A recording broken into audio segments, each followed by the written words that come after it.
ನಾರು ಕಶ್ಯಪ ಬ್ರಹ್ಮನ ಮಗ, ದಿತಿಗರ್ಭ ಸಂಜಾತ, ಚತುರ್ಮುಖ ಬ್ರಹ್ಮನ ಮೊಮ್ಮಗ. ವಿಧಾತನಿಂದ ವಿಧಿ ಬರಹವನ್ನೇ ಬದಲಾಯಿಸಿ ಮರಣವನ್ನೇ ಮೆಟ್ಟಿ ನಿಂತ ಮಹಾವೀರ. ಅದಿತಿಯ ಮಕ್ಕಳ ಅಟ್ಟಹಾಸವನ್ನು ಸುಟ್ಟು ಆದಿತ್ಯನ ಅಟ್ಟಹಾಸವನ್ನು ಮಟ್ಟ ಹಾಕಿದ ಸಾಹಸಿ.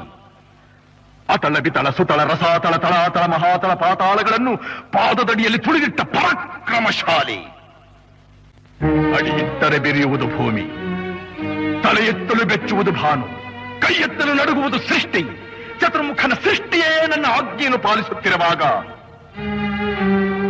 ಯಕ್ಕಶ್ಚಿತ್ನದ ಮಗ, ನೋ ಜನ್ಮ ಕೊಟ್ಟ ಮಗ, ನನ್ನ ವಂಶವನ್ನೇ ಬೆಳಗಬೇಕಾದ ನನ್ನ ಕುಮಾರ, ನನ್ನ ಆಶಾ ಜ್ಯೋತಿಯಿಂದ ಎಂದು ನನ್ನ ಮನಸ್ಸಿಗೆ ನೆಮ್ಮದಿಯಿಲ್ಲವೆಂದರೆ ಛೀ, ಇದೊಂದು ಬದುಕೆ, ಇದೊಂದು ಜನ್ಮವೇ, ಎಂತಹ ದುರ್ವಿಧಿ, ಇದೆಂತಹ ದುರ್ವಿಧಿ.